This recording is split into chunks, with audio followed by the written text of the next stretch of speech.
Last week నుండి బంగ్లా నాయకులు India యొక్క 7 రాష్ట్రాలను లాక్కొని సో కాల్డ్ సల్తనటే బంగ్లా స్థాపిస్తాము, బార్డర్ను బద్దలు కొట్టుకొని యుద్ధం చేస్తాము అని హెచ్చరించారు.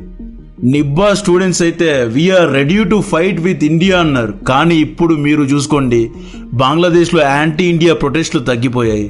ఢాకాలో ఉన్న భారత దౌత్యవేత్తల ఇంటిపై దాడులు తగ్గిపోయాయి. నిన్న ఇంకొక బంగ్లా హిందూను చంపేశారు. ఇండియా ఎక్కడ స్ట్రాంగ్గా రియాక్ట్ అవుతుందేమో అని భయపడి బంగ్లా పోలీసులు ఇది ఎక్స్ట్రాక్షన్కు సంబంధించిన గొడవలు అని క్లారిఫై చేశారు. ఉస్మాన్ హాదీను ఇండియా చంపలేదు అని యూనిస్ ప్రభుత్వం యూటర్న్ తీసుకుంది. వీటన్నిటికీ కారణం బంగ్లా యొక్క సీక్రెట్ స్విచ్ ఇండియా దగ్గర ఉంది. బంగ్లాదేశ్లో 17 నుండి 20% విద్యుత్తు ఇండియా సప్లై చేస్తుంది. ఈ కంగ్లుగాలు పాకిస్తాన్ వెనక ఉంది అని చెప్పి ఇండియాతో యుద్ధం చేస్తే ఒకే ఒక్క బటన్ 20% బంగ్లాదేశ్ ఇళ్లలో కరెంట్ ఉండదు. బంగ్లాదేశ్ పాకిస్తాన్ లాగా కాదు, అన్ని విధాలుగా ఇండియాపై ఆధారపడింది. జార్ఖండ్లో ఉన్న అదానీ పవర్ ప్లాంట్ 2000 మెగావాట్ల విద్యుత్ బంగ్లాదేశ్కు ఎక్స్పోర్ట్ చేస్తుంది. అదానీ స్విచ్ ఆఫ్ చేస్తే గార్మెంట్కు, ఫార్మాసిటికల్స్కు, ఫ్యాక్టరీస్కు కరెంట్ ఉండదు, ఎక్స్పోర్ట్స్ ఆగిపోతాయి. లాస్ట్ వీక్ వరకు యుద్ధానికి సిద్ధమైన బంగ్లా తగ్గడానికి ఇంకొక రీజన్, రీసెంట్గా పాకిస్తాన్ లీడర్ ఏమన్నాడు, ఇండియా బంగ్లాపై దాడి చేస్తే our missiles are not far away అన్నాడు. దీని తర్వాత ఇండియా మాటలతో కాదు, K4 మిజైల్స్ ను టెస్ట్ చేసింది. బే ఆఫ్ బెంగాల్ వైజాగ్ సముద్ర తీరంలో సబ్మరైన్ అరిఘాట్ ద్వారా లాంచ్ చేసి చేతులతో వార్నింగ్ ఇచ్చింది. ఇండియా ఎవడు వస్తాడో రండి అని హెచ్చరించింది. ఇది న్యూక్లియర్ పవర్డ్ మిజైల్.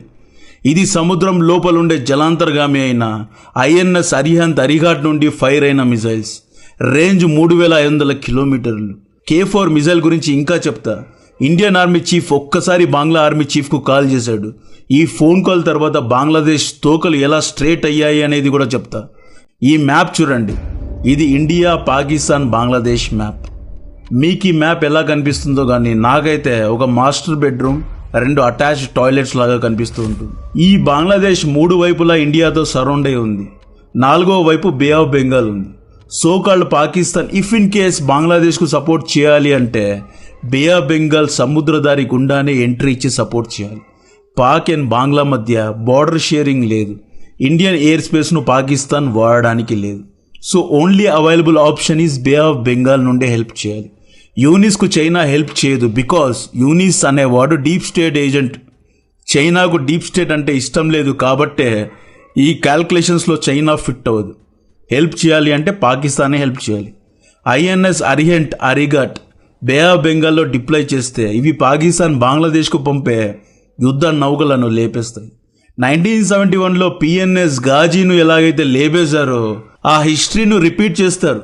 లేదు, మిస్ క్యాల్కులేషన్స్ చేశారు, మద్రసాలో జమాతే ఇస్లామీ బ్రెయిన్ వాషింగ్ కారణంగా ఇండియాపై యుద్ధానికి దిగారు అనుకోండి, అదానీను యాక్టివేట్ చేసి ఫస్ట్ 20% పవర్ను కట్ చేస్తారు. బంగ్లాను డార్క్ చేసి బ్రహ్మోస్ వెలుగు ఎలా ఉంటుందో చూపిస్తారు. చీకట్లో బంగ్లాను ఉతికి ఆరేస్తారు. అదాని గొడ్డ పవర్ ప్లాంట్లో ఉన్న ఒక్క స్విచ్ బంగ్లాను అంధకారంలో పడేస్తుంది. నెక్స్ట్ బంగ్లాదేశ్ ఇండియా నుండి ప్రతి ఇయర్ 20 లక్షల టన్నుల రైస్ను ఇంపోర్ట్ చేసుకుంటుంది. ఉస్మాన్ హాదీ మరణం తర్వాత కూడా యూనిస్ 50,000 టన్స్ ఆఫ్ రైస్ను ఇవ్వమని ఇండియన్ ట్రేడర్స్ను అడిగాడు. మన వ్యాపారస్తులు యుద్ధ సమయంలో రైస్ను ఆపేస్తే బంగ్లాదేశ్లో ఉన్న 20 కోట్ల మంది జనాభాకు తినడానికి తిండి ఉండదు. గంగా, తీస్తా, బ్రహ్మపుత్ర డ్యామ్స్ను ఆపేస్తే కడుక్కోవడానికి నీళ్లు ఉండవు. UAE, పాక్ నుండి ఎక్కువ ధరలో రైస్ను కొనుక్కోవాలి. ఇలా కొనుక్కుంటే ఆర్థిక వ్యవస్థ దెబ్బతింటుంది. బంగ్లాదేశ్ యొక్క 70% వ్యాపారం గార్మెంట్ ఫ్యాక్టరీస్. ఈ కంగులుగాలు బట్టల వ్యాపారం బాగా చేస్తారండి. ఈ బట్టలకు కావలసిన కాటన్, జూట్ ఇండియా నుండే వస్తుంది. ఇండియాతో యుద్ధానికి దిగితే గార్మెంట్ ఫ్యాక్టరీలు షట్ డౌన్ అవుతాయి. బంగ్లాదేశ్, నేపాల్ అండ్ భూటాన్తో ఇండియన్ రోడ్స్ అండ్ ఇండియన్ రైల్స్ను వాడి వ్యాపారం చేస్తోంది. మనం కనుక ఈ యాక్సెస్ ఇవ్వలేదు అంటే ఒక ఇయర్కు 8,000 కోట్ల నష్టం బంగ్లా వ్యాపారస్తులకు వాటిల్లుతుంది. బే ఆఫ్ బెంగాల్ సముద్రదారి గుండా బంగ్లాదేశ్ $50 బిలియన్ విలువగల వస్తువులను ఎక్స్పోర్ట్ చేస్తూ ఉంటుంది. 80% ఆయిల్ అండ్ గ్యాస్ను ఇంపోర్ట్ చేసుకుంటూ ఉంటుంది. బే ఆఫ్ బెంగాల్ను పార్షియలీ ఇండియన్ నేవీ బ్లాక్ చేస్తే బంగ్లాదేశ్ మొత్తం షట్ డౌన్ అవుతుంది. Energy keeps economy running. బంగ్లాకు 20% ఎనర్జీ అదాని ద్వారా వస్తుంది. వీళ్ళు ఇండియా నుండి లాస్ట్ ఇయర్ నుండి ఈ ఇయర్కు పోలిస్తే 70% ఎక్కువ విద్యుత్తును ఇంపోర్ట్ చేసుకుంటున్నారు. నెక్స్ట్ ఇయర్ ఇంకొక 70% ఎక్స్ట్రా విద్యుత్తును ఇంపోర్ట్ చేసుకొని ఉన్నారు. మేబీ 2027లో దాదాపు 40% బంగ్లాదేశ్ విద్యుత్తును అదాని సప్లై చేస్తాడు అనే వార్తలు వస్తున్నాయి. Trade keeps dollar flowing.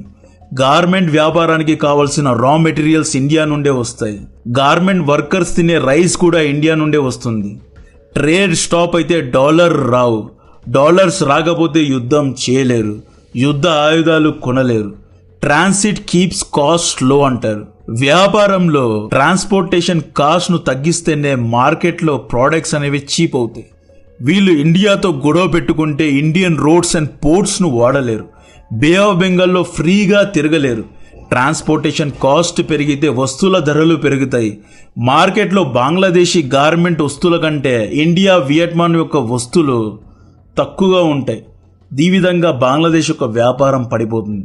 ఈ క్యాల్కులేషన్స్ అన్నిటినీ పరిగణలో తీసుకునే బంగ్లాదేశ్ తగ్గింది. పాకిస్తాన్ కంటే బంగ్లాదేశ్ చాలా వల్నరబుల్ జియో స్ట్రాటజికల్ లొకేషన్లో ఉంది.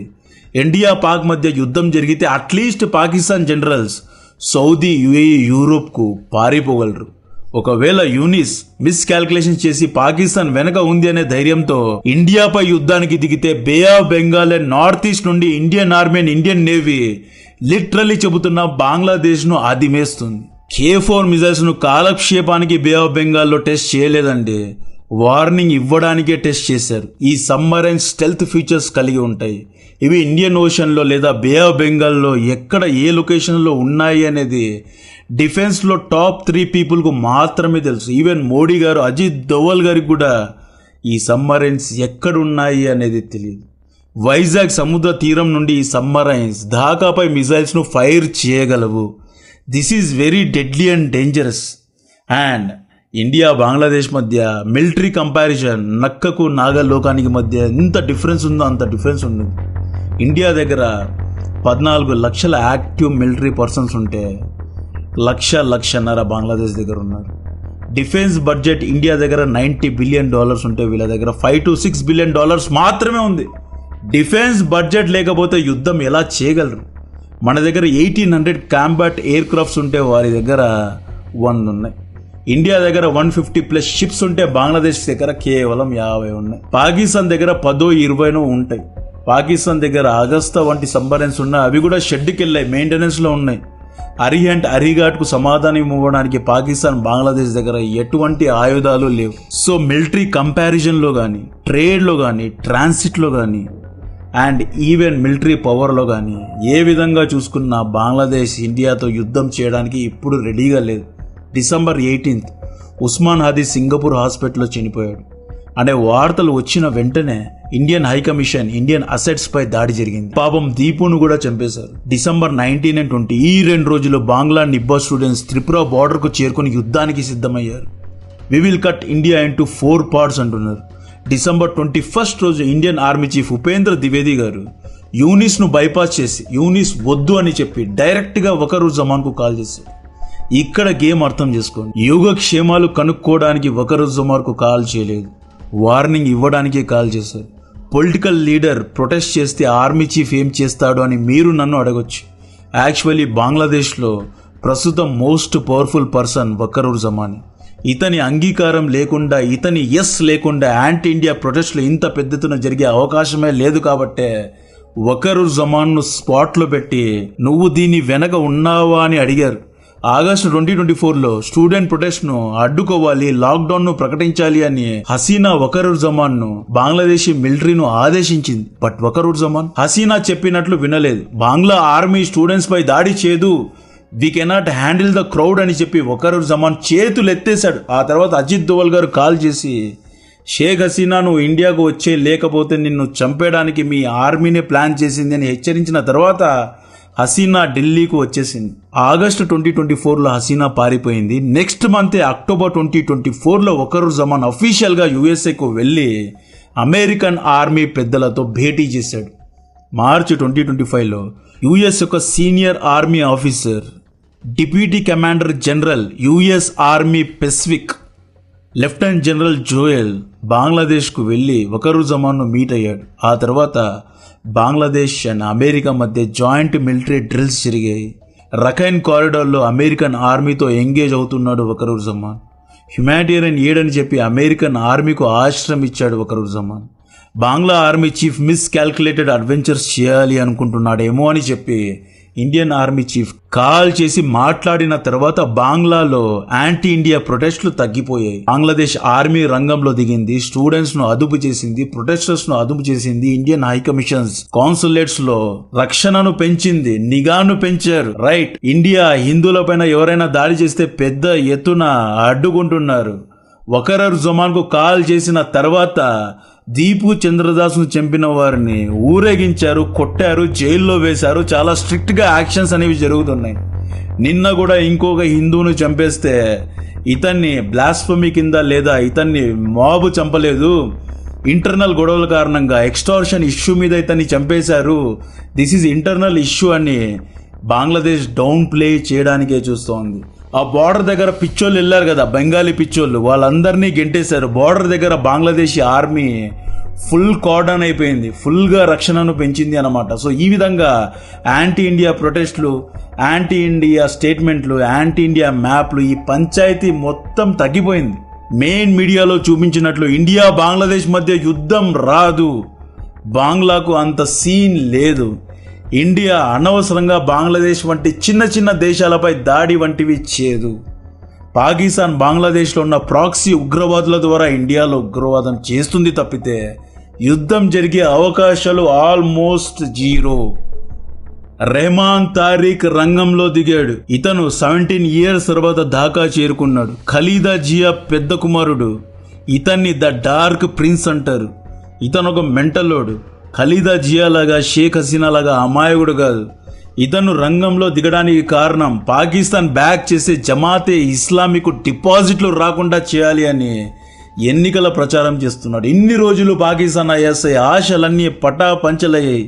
జమాతే ఇస్లామీ గెలిచేస్తుంది, బంగ్లాదేశ్లో షరియా చట్టాన్ని తెచ్చేస్తాము, బంగ్లాదేశ్ను మరో పాకిస్తాన్లా చేస్తాము అని ఎన్నో కలలు కన్నారు.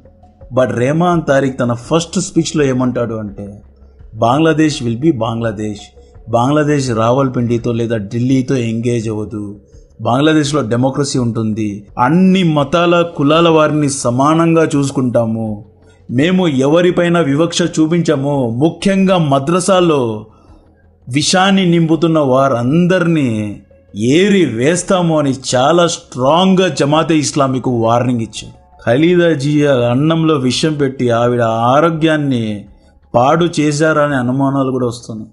పాక్ ఐఎస్ఐకు చాలా గట్టిగా వార్నింగ్ ఇవ్వడానికి రెహమాన్ తారిక్ రంగంలో దిగాడు. ఇతనే నెక్స్ట్ బంగ్లాదేశ్కు పిఎం అవ్వనున్నాడు. ఇతను కనుక గెలిస్తే జమాతే ఇస్లామీను, పాక్ ఐఎస్ఐను గెంటేస్తాడు. చైనా ఇండియాతో ఎంగేజ్ అవుతాడు. వ్యాపారం, డెవలప్మెంట్ గురించి ఆలోచిస్తాడు. And last but not least, Rahman తారిక్కు ఇండియా యొక్క ఆశీర్వాదం ఉంది. ఖలీదా జియా ఆరోగ్యం బాగుపడాలి అని ఇండియా ఆల్రెడీ కోరుకుంది. సో ఈ విధంగా షేక్ హసీనా లేకపోతే ఖలీదా జియాకు సపోర్ట్ చేసి ఖలీదా జియాను గెలిపించడానికి మన రా కుమారులు ప్రయత్నిస్తున్నారు. కాంటెంట్ నచ్చితే వీడియోను లైక్ చేయండి, ఛానల్ను సబ్స్క్రైబ్ చేసి అందరికీ షేర్ చేయండి. జై హింద్.